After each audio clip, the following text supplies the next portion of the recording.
그리고 12제자를 가까이 부르셔서 그들을 둘씩 보내시며 그들에게 악한 귀신을 억누르는 권능을 주셨다. 그리고 그들에게 명하시기를 길을 떠날 때에는 지팡이 하나밖에는 아무것도 가지고 가지 말고 빵이나 자루도 지니지 말고 전대 동전도 넣어가지 말고 다만 신발을 신때 옷은 2벌 가지지 말라고 하셨다. 또 그들에게 말씀하셨다. 어디서 어느 집에 들어가든지 그곳을 떠날 때까지 거기에 머물러 있어라. 어느 곳에서든지 너희를 영접하지 않거나 너희의 말을 듣지 않거든 그곳을 떠날 때 너희의 발에 묻은 먼지를 떨어서 그들을 고발할 증거물로 삼아라. 그들은 나가서 회개하라고 선포하였다. 그들은 많은 귀신을 쫓아내며 수많은 병자에게 기름을 발라서 병을 고쳐주었다. 예수님께서 제자들에게 보내면서 지팡이 하나밖에는 아무것도 가지고 가지 말고 빵이나 자루도 지니지 말고 전대에 동전도 넣어가지 말고 다만 신발만 신때 옷은 2벌 가지고 가지 말라. 그냥 입은 채로 보내신 것 같아요. 크레딧 카드를 주셨을까?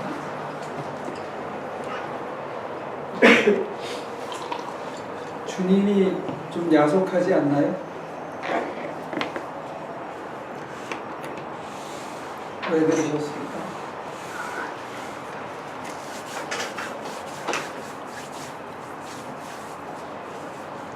오가면서 콜라도 좀 사먹고 안 그러면 좀 가다가 햄버거라든가 먹고 그리고 귀신 내쫓고 힘 다 빠지면 어디 가서 식당에 가서 이렇게 좀 릴렉스하고 이렇게 즐거운 시간도 좀 가지고 그래야 되는 거 아닌지. 주님 일을 시키면 너무 야박하게 일을 시키는 게 아닌가 그런 느낌이 드는 귀절입니다. 왜 그러셨을까?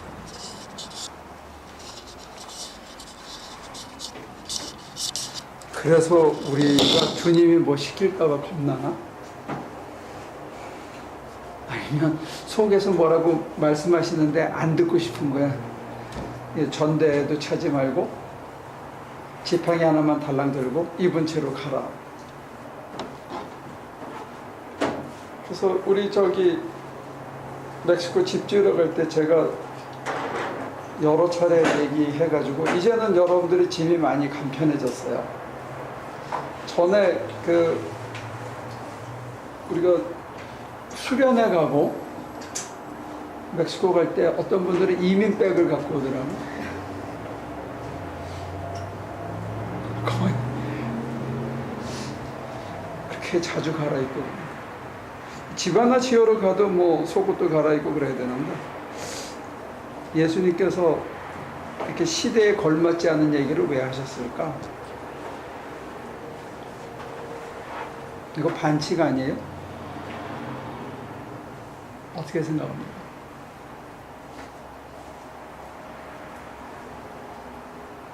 (2000년) 전에도 그러시더니 오늘 내 인생에도 이렇게 똑같이 하시는구나 이런 분이 있습니까?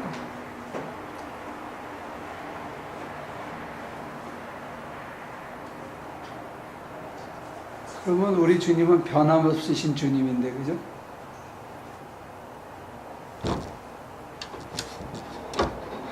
그러니까 저랑 여러분들을 무장해제시키면, 혼란 깍대기를 벗기면 그게 뭐 하는 거다? 아, 나한테 이제 일 시키시는구나 이렇게 생각하시면 된다. 뭔 일을 시키시려고?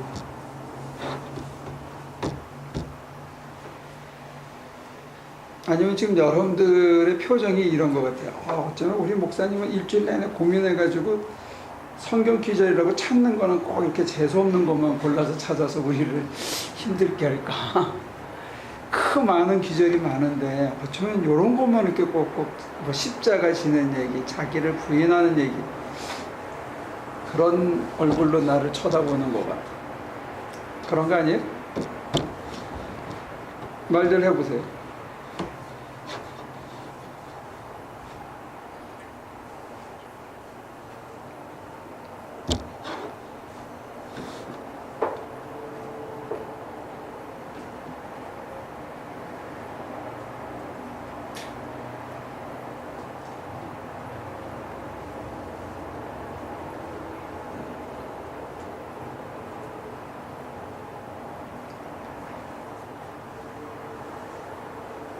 아니면 속으로 깊이 후회하고 계십니까?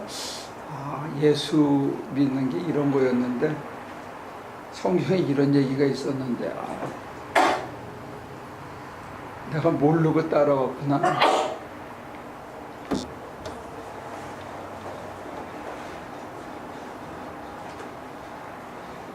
왜 그렇게 하셨을까요?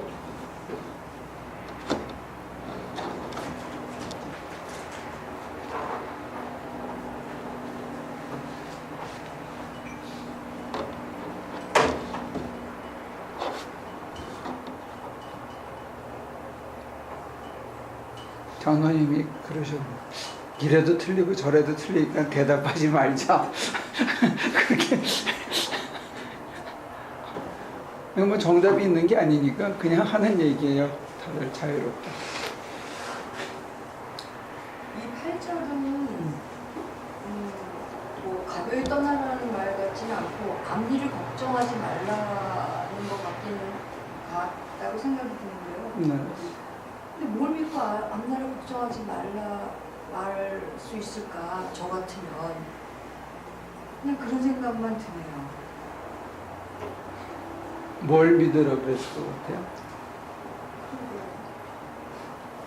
우리는 그거 보면 주로 크레딧 카드나 캐시를 믿는 것 같아요. 그죠? 그러니까 그게 안 믿어지는 사람은 이민백으로 하나 가득 싸우지. 저도 지난번에 커다란 캡을 가지고 왔었어요. 그렇습니다. 담요도 가지고 왔고. 근데 낮에 엄청 덥더라고요. 게다가 우리 교회는 어디 가면 아이스백을 보통 한 3개 정도 갖고 가니까 이거하고는 안 맞죠. 다음번에 그냥 빈손으로 가자는 얘기는 아니에요. 걱정하지 마. 우리는 망치만 하나 딱 들고 가면 돼요. 이게 뭔 얘기일까? 강규 씨는 어떻게 생각해요? 네, 좀 이렇게 빨리 잘 들어요. 짐을 가지고 다니는 늦춰서. 자전거 탈 때 물병만 하나 달랑 들고 가라 이런 건가? 네, 그렇죠. 오니카 씨는요? 그냥 뭐 신상에 관한 모든 염려와 걱정을 하지 말고 준비하지 말고 떠나.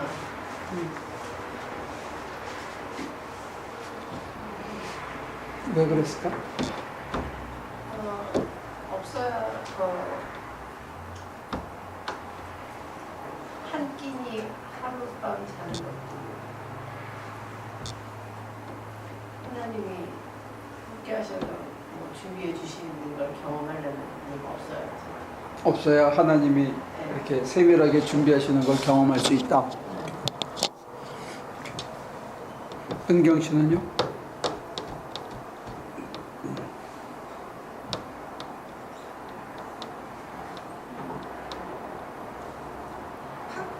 떠오르는 것보다는 여쭤보시니까 이렇게 생각을 소유하는 걸 모르겠어요. 제 입장에 비춰봐서 그런지 모르겠는데 뭔가를 소유하게 되면 더 갖고 싶어지고 그런 쪽으로 더 이렇게 생각이 집중이 되니까 원래 목적보다는 다른 쪽으로 더 되지 않을까. 좋은 지적이네.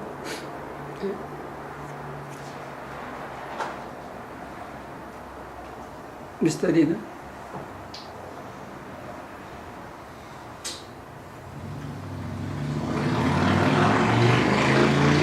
다른 어떤 것보다 하나님을 의지를 하라고 하나님만 쳐다보라고 하시는 것 같은데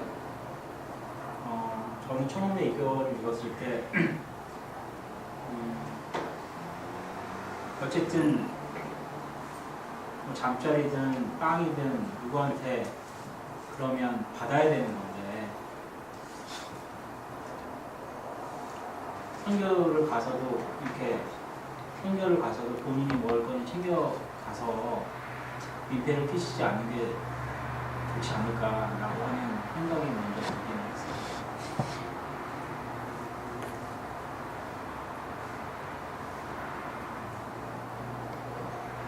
그리고 왜 민폐를 끼치라고 그러셨어? 그때 냉장고가 없었나 보다. 아이스박스만.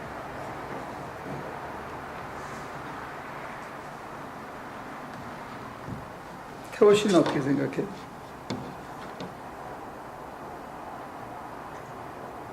활줄 말씀하시는 거는 그 전절에 보면은 둘씩 보내신 걸로 나오는데, 그러니까 이제 특별한 제자들에게 이제 말씀하시는 거니까 그들에게 뭔가 기대하시는 게 있어서 이런 특별한 명령을 하신 것 같은데, 그게 이제 잘은 모르겠지만 이제 하나님만 의지하는 법, 하나님 외에는 다른 거를 소유하지 않는 법을 몸소 이제 경험해 가다라는 의미에서 그런 걸 하지 않죠. 하나님만 의지해라. 그걸 네가 직접 겪어봐라.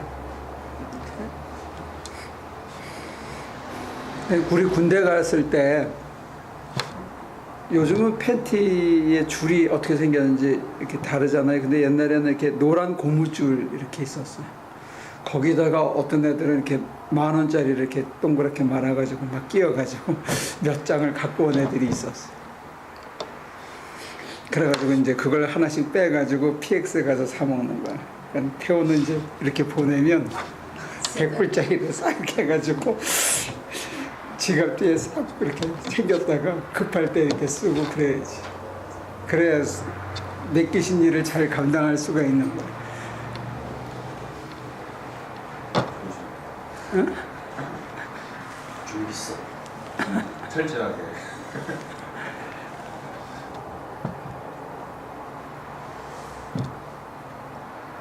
그러니까 미스터리는 태호만 따라다니면 굶진 않아.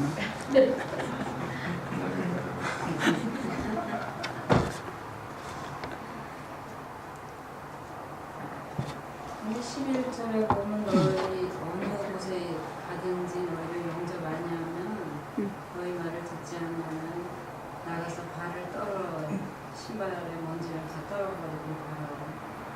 그러니까 영접을 하면 커피도 주고 밥도 주고 이런다는 얘기. 기분은 주겠죠. 영접하는 거. 내가 걱정하지 말고 어디 가서 그냥 그들을 위해서. 근데 이게 예수 운동의 초기 시대이기 때문에 그 소위 유대교 입장에서는 하나의 새로운 분파거나 새로운 운동이거나 아니면 심지어는 아직까지 이단으로 자리 잡지는 않았는데 이런 순회 전도자들이 유대 땅에 있긴 있었어요. 근데 많지는 않았는데 순회하면서 설교하고 외치는 또 내지는 예언자들의 운동이 오래 전통에 있었지만 예수님께서 이렇게 설익은 제자들을 보낼 때 그들을 동네마다 환영할 거다. 동네에 가면 적어도 한두 집은 재워주고 먹여줄 거다. 그거는 그렇게 기대하기는 어려울지 몰라요. 오히려 순회 전도자나 그 예언자로서 취급받기보다는 그냥 거지로 탁발로 이해하는 게 더 현실성이 있지 않을까 싶어요. 바가지에 바가지에 감자 같은 거 이렇게 집어주고 그러지 않아요? 그건 거지한테. 그래도 거지. 예, 그러니까 그러면 지팡이 외에는 하지 말고 바가지 외에는 이렇게 해야 이게 현실적인데 바가지도 얘기를 안 하셨거든. 근데 그 전제를 이거 맞는 얘기인지 모르겠지만 그 악한 귀신을 억누르는 권능을 주셨다. 그러니까 이들에게는 다른 건 없어도 권능은 주님이 주신 권능은 하나 있었으니까. 그러니까 그거가 일종의 어떻게 보면 무기라고도 볼 수 있고. 그 쫙 들어가면서 기도해가지고 저 집에 귀신 지었건 딱 들어가서 나요 해서 치 쫓아주고 착 나가면 닭다리 잡아주고 너무 많은 걸 기대하는 것 같아. 목회를 그렇게 기대하는 사람들이 있더라고. 굉장히 고생을 많이 해. 근데 그런 일을 일부 했잖아요. 했지. 이게 전제는 아니지만 그래도 기본 본능은 좀 근데 이것도 좀 비약이지만 오병이의 기적이 뒤에 이제 이어지는 본문을 같이 보면 내 가진 것을 주라 해가지고 처음부터 얻어먹기를 기대하거나 권능을 베풀어서 어떤 상급을 기대하는 그런 모양새는 조금 우리가 비약인 것 같아요. 정말로 가서 귀신도 고쳐주고 병도 고쳐주면 잔치도 일어나고 난리가 나고 그 사람들은 감사해서 뭐 올리브도 내놓고 무화과도 내놓고 포도도 내놓고 빵도 내놓고 그랬을지 모르죠. 그게 날마다 꼴뚜기냐? 그거는 현실성은 좀 떨어져요.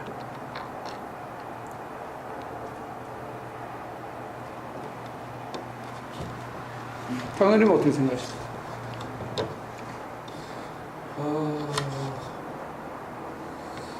제자들을 내보낼 때 예수님이 만약에 그런 거 다 가져가게 하셨으면 기적이 안 일어날까 봐. 안 일어났을 것 같아요. 기적이요? 편하니까. 그리고 아까 조금 전에 말씀하셨던 그 오병이어의 기적처럼 네 가진 것을 주라 했을 때 사실은 없었잖아요. 믿고 있던 말이하고 그거밖에 없잖아요. 말이 안 되는데 그거하고 비교했을 때 앞에서 보면은 니네가 갖고 있는 게 빵, 뭐 전대 이거 말고 갖고 있는 게 많다는 걸 암시하는 거 그게 권능이라고 아까 얘기한 그거일 수도 있겠다. 우리는 기적을 일으킬 때 이제 쉬 또는 뭐 쥐야 저저저저 하면 벌떡 일어나는 이런 걸 자꾸 걷는 기적 제한하는 경향이 있는데 실제로 어떤 때 기적이 일어나냐면 환자가 방치되어 있는데 고름이 줄줄 나는데 그걸 물을 떠다가 씻어주고 그 환자의 고름을 입으로 빨아서 근을 빼줄 때 기적이 일어나는 그 사랑의 실천 같은 것들이 기적을 일으키는 통로로 더 많이 쓰였다는 거예요. 실제로는. 우리가 지금 오순절 운동 이후에 치유나 신유를 안수를 통해서 일어나는 그걸로 좀 제한하는 게 있는데 실제로 박설봉 목사님이나 이런 박재봉 목사님 이런 분들 그 다음에 폐결핵으로 사경을 헤맸던 이용도 목사님이 일으켰던 기적은 마지막 숨이 넘어가면서 자기는 피를 쏟으면서 그 사람을 위해서 했던 그 헌신을 통해서 기적들이 일어났던 거예요. 참 우리들의 고정관념하고는 약간 차이가 있습니다. 희생 위에 헌신 위에 마지막 목숨을 건 그 어떤 마지막 던짐 속에서 기적이 일어났던 것 같아요. 그러니까 이 권능이라는 것이 이렇게 무슨 당긴 슈퍼맨 이런 권능이 아니고 사랑의 실천을 통한 자기 희생의 모습 이런 것들이 더 권능을 드러내는 통로였다는 것을 역사적으로는 기억할 필요가 있을 것 같아요. 부모가 자식한테 보이는 마지막 용서와 마지막 희생과 진정한 오래 참음을 통해서 자식이 변화되는 기적이 일어나는 것에 우리가 유비할 수 있을지도 몰라요. 우리 남 권사님 어떻게 생각합니까?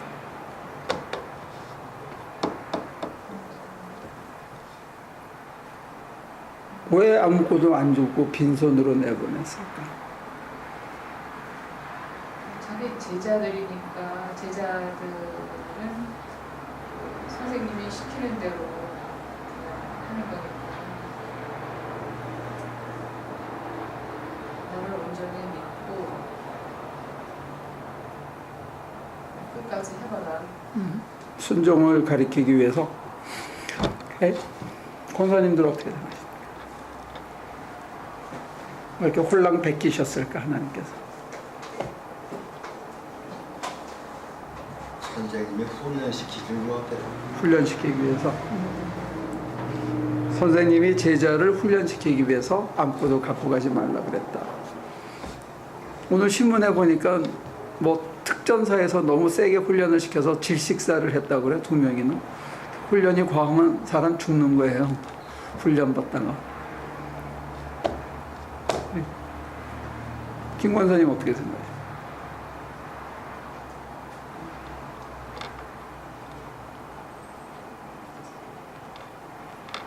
무에서 무를 창조하신 그 하나님이잖아요. 네. 그러니까 헌신 가운데 왜 헌신하는 중에 헌신할 때에만이 그 하나님이 삶의 현장에서 당신이 하시는 일을 우리가 볼 수 있고 느낄 수 있고 따를 수 있는 거죠. 내가 조금이라도 소유가 있다면은 아무래도 거기에 의존하지 하게 되잖아요. 세상적인 소유에 의지할까봐 네. 빈손으로 가라. 네. 저는 어떻게 생각할 것 같습니까? 한번 맞춰봐. 저는 이 본문을 어떻게 이해할까요? 없어도 안 죽는다. 없어도 안 죽는다. 가사 갖고 어? 해야 된다. 어? 지금 이렇게 해야 된다. 지금 우리도 이렇게 해야 된다. 여러분들이 저에 대한 고정관념이 그런 거구나. 모니카는 어떻게 생각해? 내가 어떻게 생각해? 모르겠어. 은경 씨는? 아니 목사님이 뭐를 붙일 것 같아. 난 답을 잘 못. 그것도 좋은데. 내가 어떻게 생각하는 거야? 잘 모르겠어. 저한테 뭐 예. 밥 먹자 빨리 가서 에스박스에다 준비해.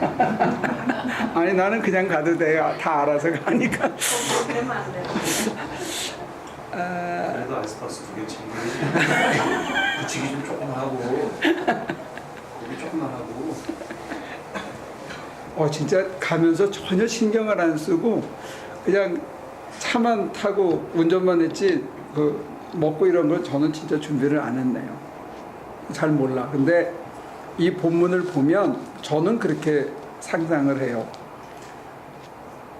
개고생 시키시려고. 그럼 목사님 다음부터 음식 준비하세요. 우리가 너무 개고생하는. 아니 빈손으로 가게 한 이유가 너희들 고생 좀 해봐라.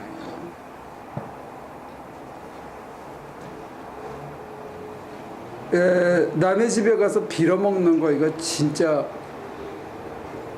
개고생입니다. 굶는 것도 고생이지만 남에게 탁발을 한다. 이거는 사람을 가장 비참하게 만드는데 누구한테 탁발을 할 때가 더 힘드냐면 아는 사람한테 탁발을 할 때.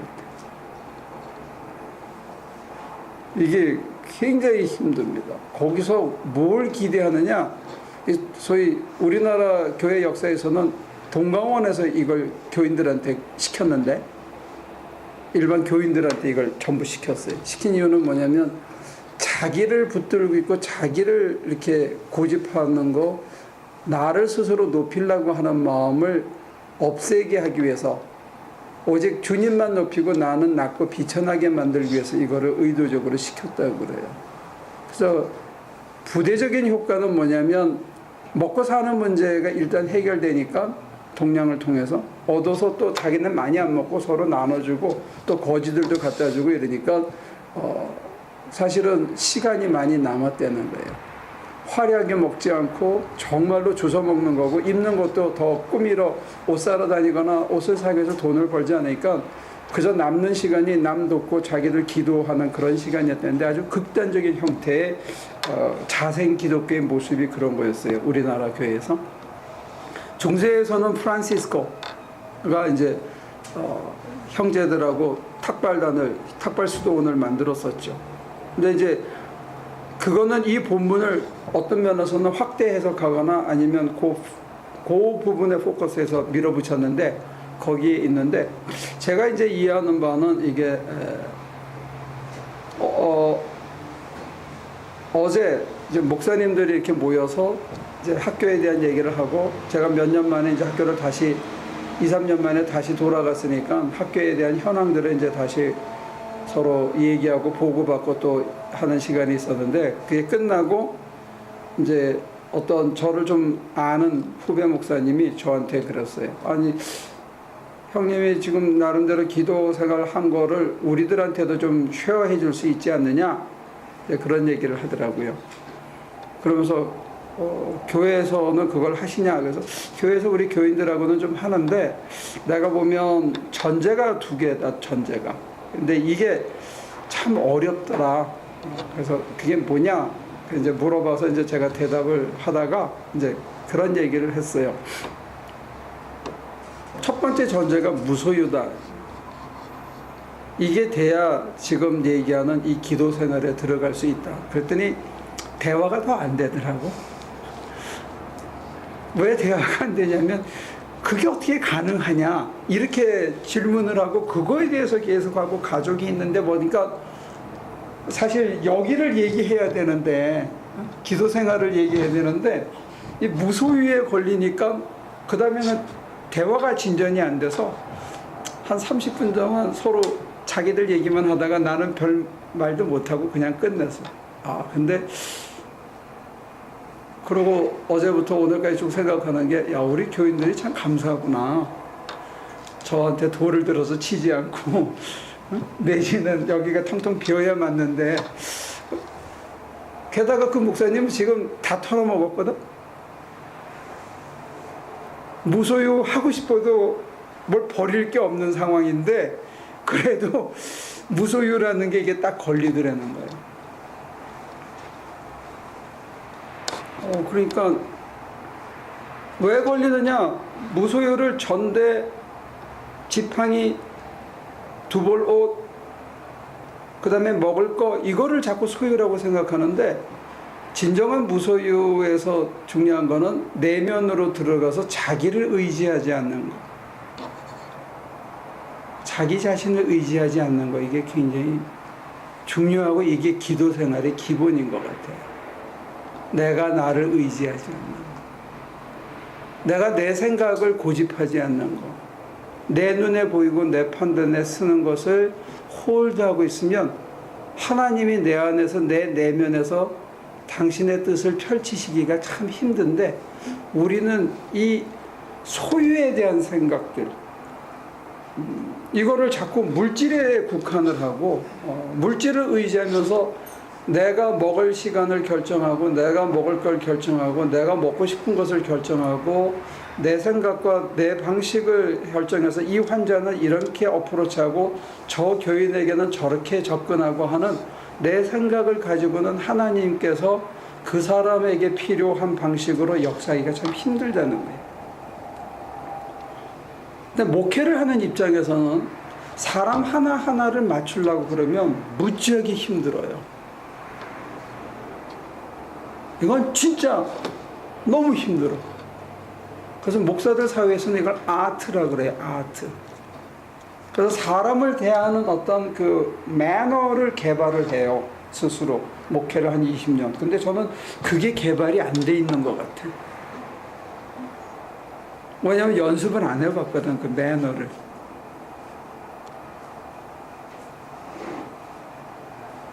그러니까 어떤 면에서는 제가 약은 거예요. 나는 힘든 건 안 한 거야. 피한 거예요. 차라리 내 방식을 포기하는 게 나한테는 쉬웠지, 그걸 버리는 게 쉬웠지, 사람 하나하나를 이런 식으로 처세하고 저 사람한테는 저렇게 처세하고 이거를 갖춰가는 게 저 개인으로는 그게 훨씬 어려웠던 것 같아요. 아무튼 현실적으로 가진 게 거의 없는 목사님한테 무소유를 얘기하니까 이 얘기가 진전이 안 되더라고요.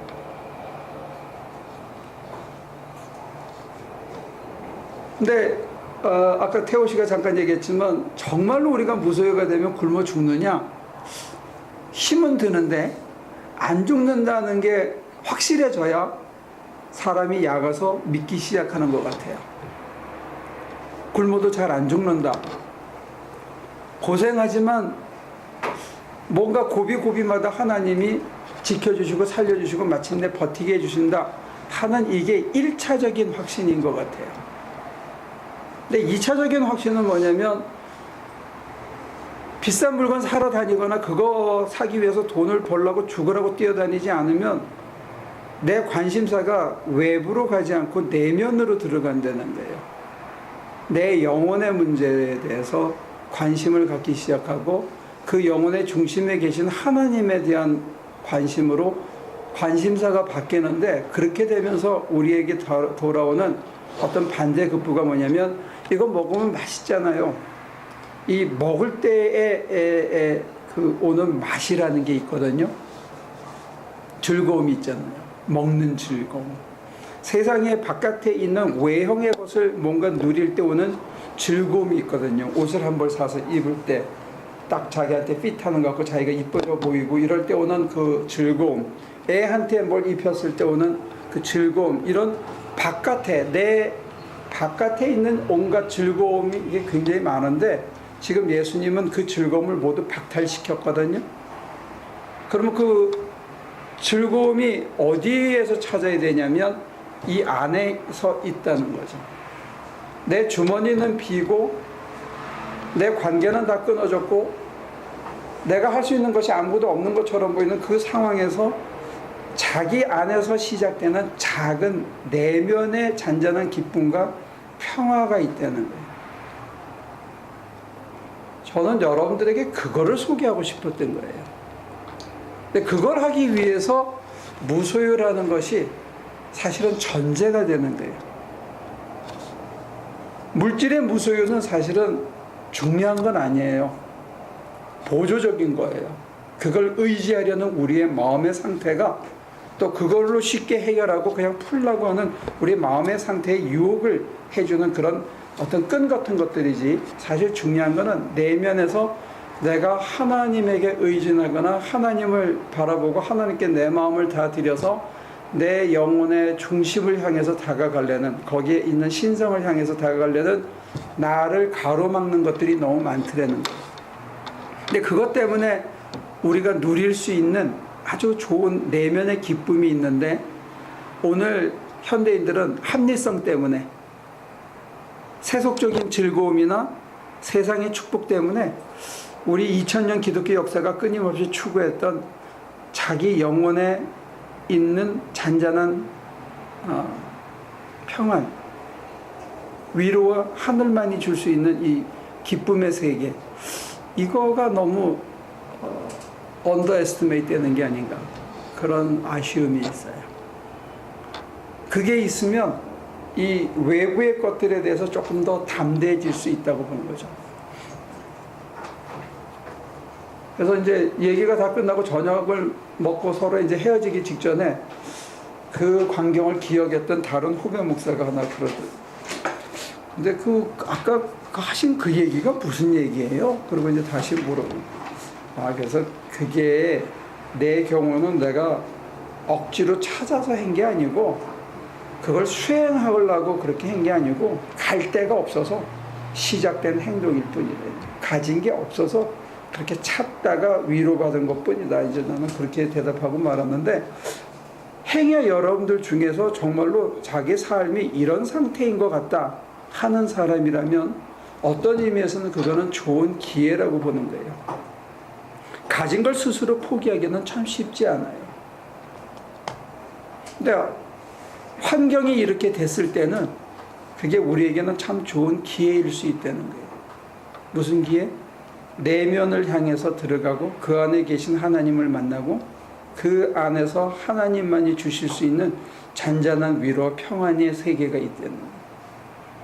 기도 생활할 때 가장 단순한 팁이 뭐냐면, 여러분들이 눈을 갖고 있으면 눈이 어떤 경우는 뒤집혀 있고 어떤 경우는 사람들 하나하나를 쳐다보고 사물을 쳐다보고 리액트하고 반응하고 판단하고 이걸 관찰한 다음에 결정하고 이러느라고 우리 눈이 정신없이 피곤해 있어요. 그 피곤함의 끈을 딱 내려놓고 보려고 하지 않으면, 바깥을 사람들을 관찰하려고 하지 않으면, 사람들에게 적절하게 반응하려고 하는 것을 멈추면 자신의 내면을 볼 수가 있어요. 거기에 평안이 있다는 거예요. 우리 개신교는 한 지난 300~400년 동안 그거를 강조를 안 했어. 서구 이성주의하고 싸우느라고. 한국교회는 1930년대 중반까지는 그걸 엄청 추구했어요. 도교나 유교적인 영향이 있었기 때문에. 근데 그 이후에 이게 맥이 끊어져 버렸어. 그래서 개신교 계통의 출판사가 무지하게 많은데 이 출판사 은성이라는 데 빼고는 그쪽 계열의 책을 출판을 안 해요. 출판사 자체의 성향이 그렇게 가버렸어. 그만큼 독자층이 없어졌다는 거예요.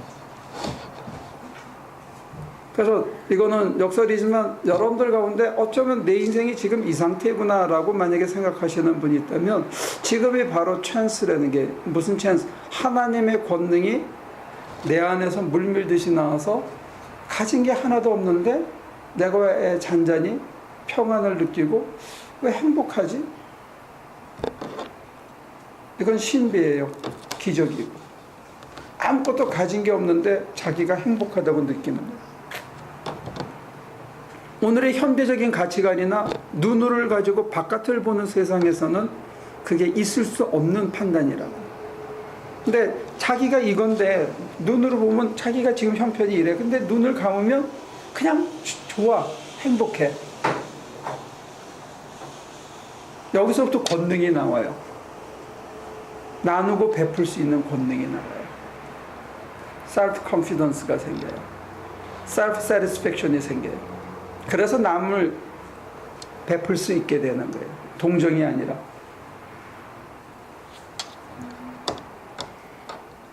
저는 여러분들에게 이런 세상이 있다는 거, 그리고 기독교 2000년 교리사를 보면 두 개의 흐름이 있는데 언제나 이 오른쪽을 지탱하고 있던 이 흐름이 지금 제가 여러분들에게 소개하는 흐름이에요.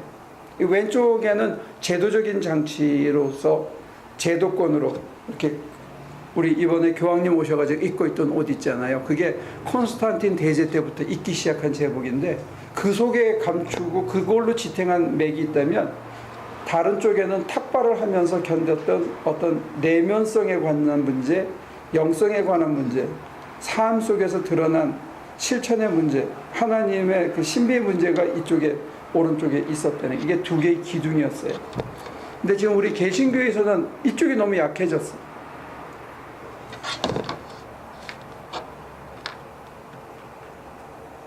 그래서 제가 두 사람한테 소개한 적 있잖아. 눈 감고 어디 아니면 차를 한 잔 시켜놓고 차를 한 잔 마시면서 자기한테 물어보라는 거예요. 뭐를? 나 지금 행복해? 하고.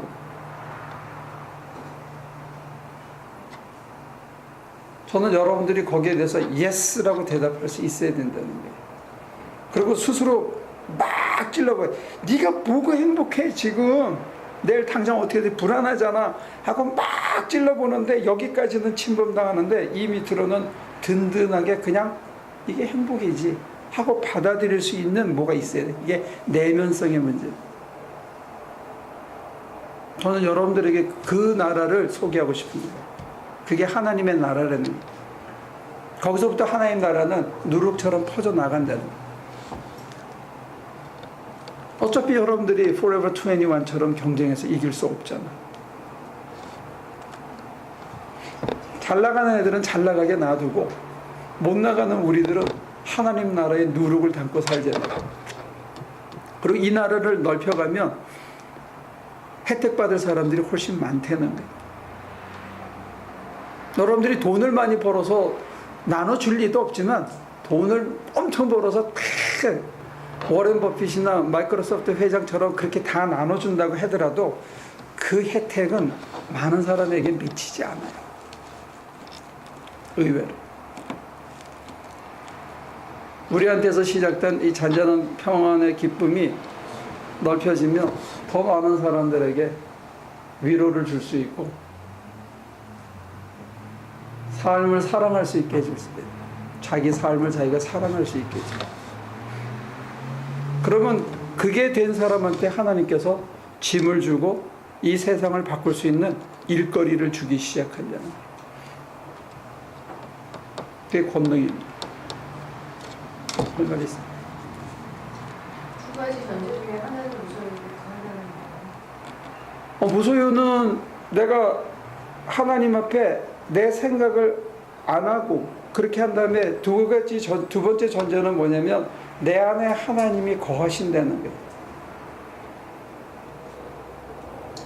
그 얘기는 요한 타울러의 얘기대로 한다면 내 영혼은 참 신비하게도 신성과 하나님이 공제하는 곳이라는 거예요. 독특한 말이에요. 우리가 인간이잖아요. 근데 우리 영혼의 중심은 하나님으로 인해서 빚어졌기 때문에 거기에 하나님이 거하신과 동시에 하나님으로 인해서 우리의 인성이 신성으로 변하는 자리라는 거예요. 이거는 굉장한 축복의 약속입니다. 근데 지금 목사님 말씀하신 그 두 가지 전제가 사실은 되게 역설적인데요. 어떻게 생각하면 그게 똑같은 말이어야 되는데 저는 지금 거기에 그 연결고리를 지금 찾을 수가 없어요. 뭘까요? 왜냐하면 하나님을 우리는 자꾸 초월적이라고 생각하는 전제를 걷어내야 된다는 게 신학적으로. 그 다음에 실천적으로 우리가 물질을 의존하고 자기 생각을 의지하고 자기 판단을 의지하던 그 자기 소유로부터 벗어나지 않으면 내면으로 출발하는 여행은 출발하기 어렵다는 거예요. 여기 전대 안 갖고 떠나기가 어렵고 그런 기적을 행하기가 어렵다는 거예요. 하나님이 저기 계시다고 생각하면 우리가 내면에 들어가면 안 되고 산으로 기어 올라가야죠.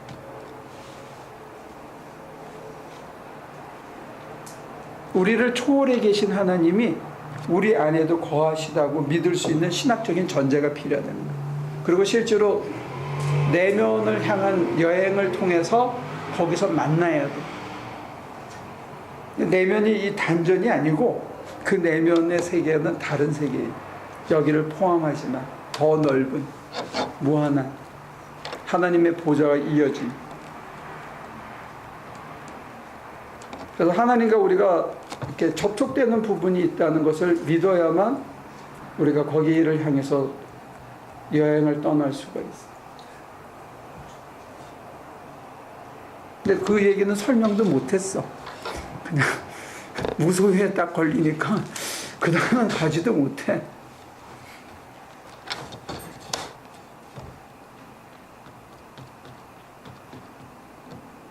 그러니까 자기 자신이 나의 자아를 찾아서 그 자아를 소유하지 않고 하나님이 나에게 나와 같이 거함을 알 때 권능을 가진다고 하셨는데 그 고리가 저는 지금 안 되고 있어요. 그것이 사실은 나의 자아를 버린다는 것은 상당히 이기적이거든요. 근데 그것이 어떻게 이타적인 걸로 변할 때 그 전환점이 뭐가 그렇게 만들 수 있죠? 내가 내 판단이 있잖아요, 그죠? 살아온 가닥이 있으니까 또 딱 보면 이게 저 사람이 뭐 하는지 이게 느껴지는 거예요. 제가 뭐 하려고 저러나 하는 게 보이는데 그거를 신뢰하지 않는 거야.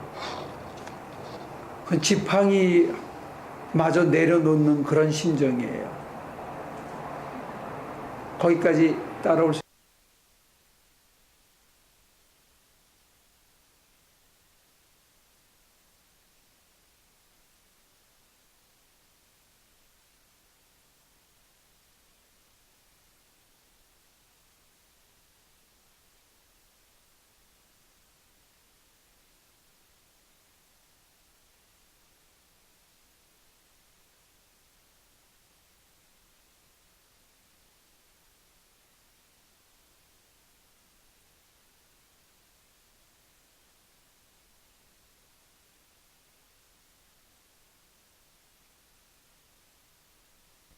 가르쳐줄게. 순서를 먼저 얘기하고 그 순서에 하는 테크닉은 달라요. 방법은. 깨닫는 거는 지금 이 자리에서 지금 거기에 몸으로 깨달았잖아요. 네. 그거를 금방 집에 가서 실천하면 되는데 그 부분이 사람들이 다 안 되는 거예요. 오케이, 그거는 이제 원 바이 원 합시다. 네, 그건 중요한 얘기인데 실천은 실천대로 다시 한번 보고 지금 내가 딱 이 사람을 보면 내가 어떤 사건에 터진 걸 보면 이거다 하고 판단이 팍 쓰잖아요. 그럼 내가 이렇게 대처해야 되겠다 하는 게 쓰죠. 근데 그걸 멈추는 거야. 멈출 수 있겠어? 쉽지 않지. 그게 쉬우려면 하나님에 대한 신뢰 없이는 불가능해요. 어떤 상황에 떨어지더라도 하나님이 나보다 더 옳으신 판단을 한다. 그리고 내게 가장 선한 길로 주신다 하는 신뢰가 있어야 내가 판단을 멈출 수 있다는 거예요. 그리고 내가 대처하려고 애쓰지 않게 된다는 거예요. 실천적으로는 딱 떠오르면 멈춰. 더 발전을 시키지 않는 거예요. 생각을 3초 이상 홀드하지 말아야 돼요. 그리고 하나님께 내 마음을 빨리 드려야 돼. 그게 기도예요. 하나님을 바라보면서 그 떠오르는 생각으로 이렇게 소설이 쓰여지는 걸 멈추고 빨리 하나님께 내 마음을 드려야 돼. 그래서 심지어는 사람하고 대화를 할 때, 특히 열을 받아서 뭘 할 때는 하나님께 끊임없이 여쭤보면서 대화를 해야 돼. 실천적으로. 그래야 내 생각이 앞서지 않게 된다는 거예요.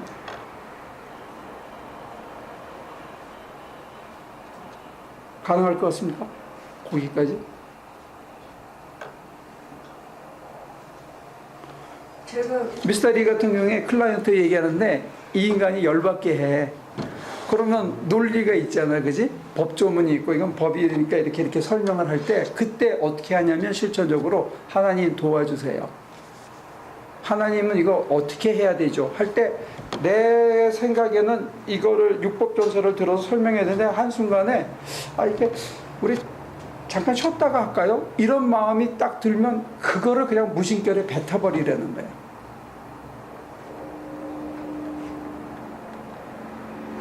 그리고는 잘못했습니다. 이 얘기를 먼저 하려는 거예요. 이를테면. 아니면 내지는 어우 속상하겠네 하는 아이디어가 오면 그걸 그냥 무심결에 뱉으라는 게 그게 나를 의지하지 않는 길이에요. 실천적으로는. 그게 내 판단을, 내 지팡이를, 내 전대를 의지하지 않고 그게 비어졌는데 하나님께서 주시는 지혜와 명철을 내가 그냥 따라가는 거예요. 그러려면 내 중심은 하나님을 향해서 꼽혀 있어야 돼요.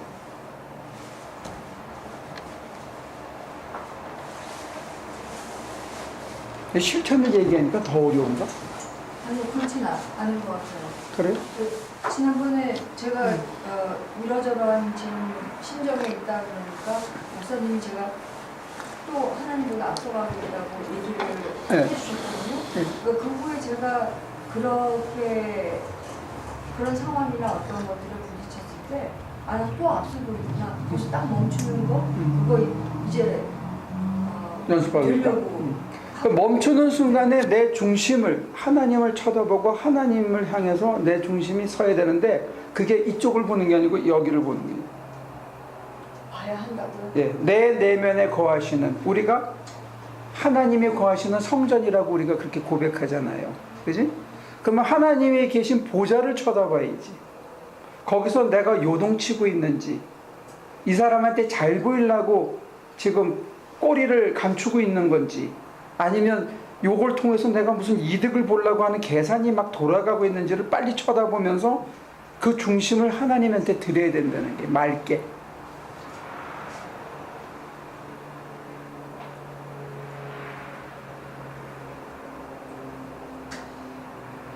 놓쳤어. 맑게 해달라고 기도하는 거 자체가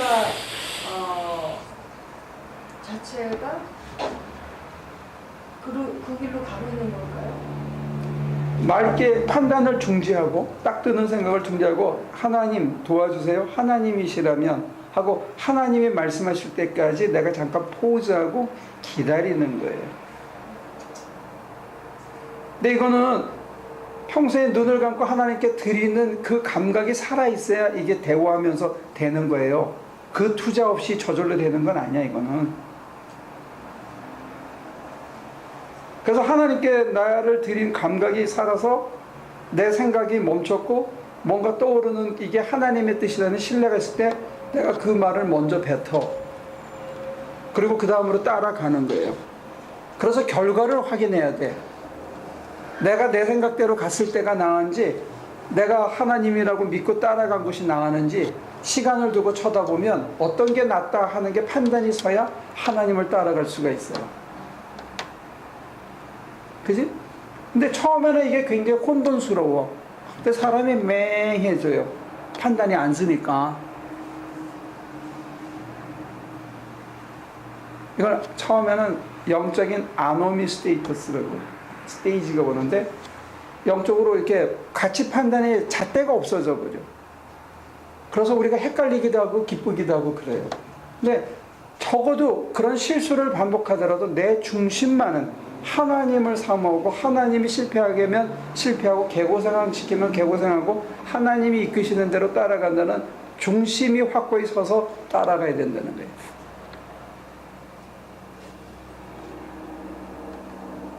여기는 시련이 따라오고 실패가 따라오고 실수가 따라와요. 근데 그거를 견디면서 하나님께 내 마음을 드리고 계속 이렇게 내 판단을 멈추는 거야. 이게 무서워요. 그리고 내 안에 하나님이 계시다는 걸 믿어야 돼. 하나님께서 나를 신뢰하고 이끌어 가신다는 걸 믿어야 갈 수 있는 거다, 이거.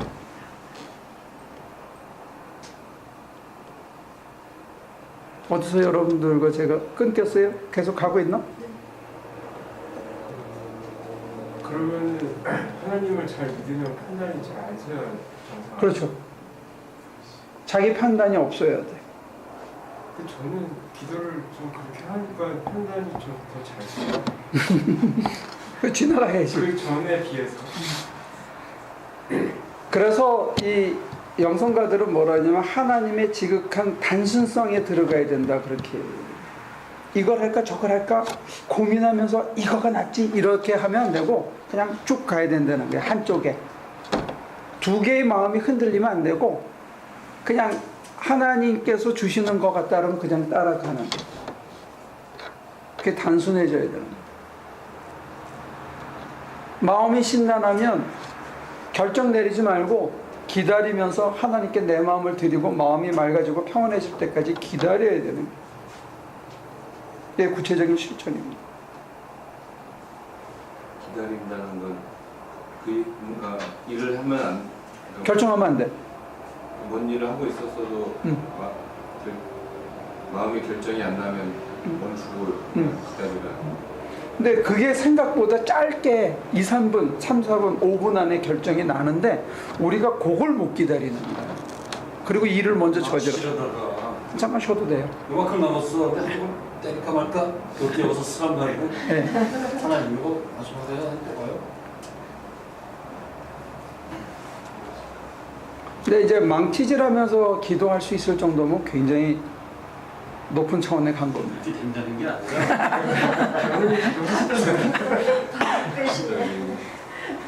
된다는 게 아니라 지금 집사님이 물어보시니까 이제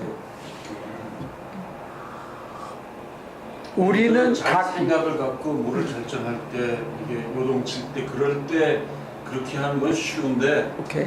뭐를 막 굉장히 스피드하게 뭐를 일을 하다가 그거를 이거 할까 말까 이러는 경우가 굉장히 이게 쉽지 않은 일이라 스타트. 그래서 제가 이제 우리 평신도 지도자 훈련하면서 설교를 시켰잖아요, 그죠?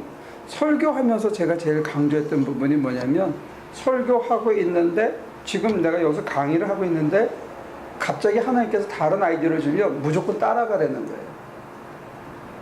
내가 하는 걸 멈추고 이게 작두 타는 기분이에요.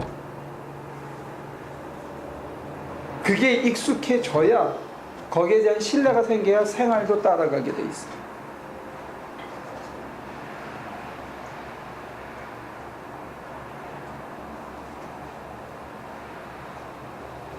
그럼 100번이면 100번 다 성공하냐? 그렇지는 않아요. 근데 51번만 맞다면 우리 인생에 내 마음대로 한 것보다 훨씬 낫다는 거예요.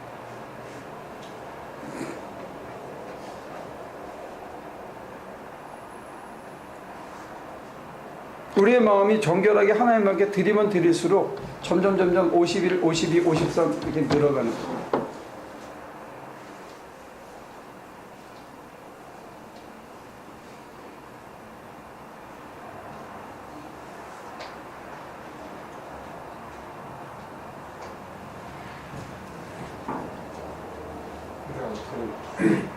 하다 보니까 많이 단순해져서 생각이 일단 적어져야 돼. 처음에 올 때는 질문을 할까 말까 이런 생각을 많이 했는데 지금은 단순하게 그냥 하지 말자. 아니, 떠오르면 그냥 하면 돼요. 네, 이제 굳이 자기를 억제할 필요 없이. 아니 어쨌든 단순하게 이렇게 해야 되나 말아야 되나 이런 생각이 없으죠. 그러니까 아까- 저는 이게 결정을 잘 서는 거라고 생각이 돼요. 기도를 하면 결정을 잘 선다. 아, 네, 네, 그래요. 아까 지선 씨가 이제 사랑으로까지 어떻게 나오냐는 거는 그 다음 단계에 한참 내려가서인데, 내가 내 마음을 드리는 이걸 중심을 하나님한테만 늘 포커스를 맞추고 내 사사로운 생각이나 욕심이나 이렇게 유혹이 올 때 이걸 털어버리고 하나님께 내 마음을 드리는 걸 계속 하다가 보면 내 생각과 내 판단의 옛 가치관들이 힘을 잃기 시작하고 새로운 가치관이 생기고 내 인품도 조금씩 변해가요. 내 성격도, 급한 성격도 조금씩 변해가고 내 무력하고 늘어지는 것들도 조금씩 변해가요. 갑자기는 안 변하지만 조금씩 변해간 다음에 그 다음에는 내 힘이 아니라 이건 하나님께서 저 사람을 용서했구나, 하나님의 안목으로 내가 이게 좀 바뀌었구나, 이런 것들을 느끼는 날이 조금씩 온다는 거예요. 근데 그거를 이름하여 사랑이라고 불러요.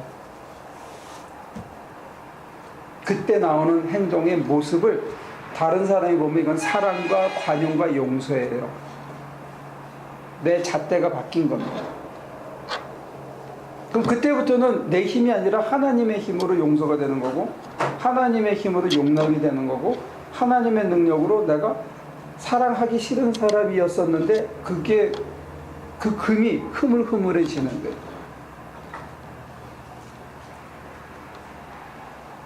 근데 지금 대답을 하다가 중간에 이제 뛰어갔어. 여기가 다시 메꿔야 되는 거예요, 지금. 제가 이해하기로는요, 그 이타적이고 본능을 가지게 되는 그것이 저는 그게 어떤 동기나 연결고리가 있냐라고 여쭤봤는데, 그것이 아니고, 자기 내면을 들여다보고 자기가 변화하다 보니까 이렇게 해서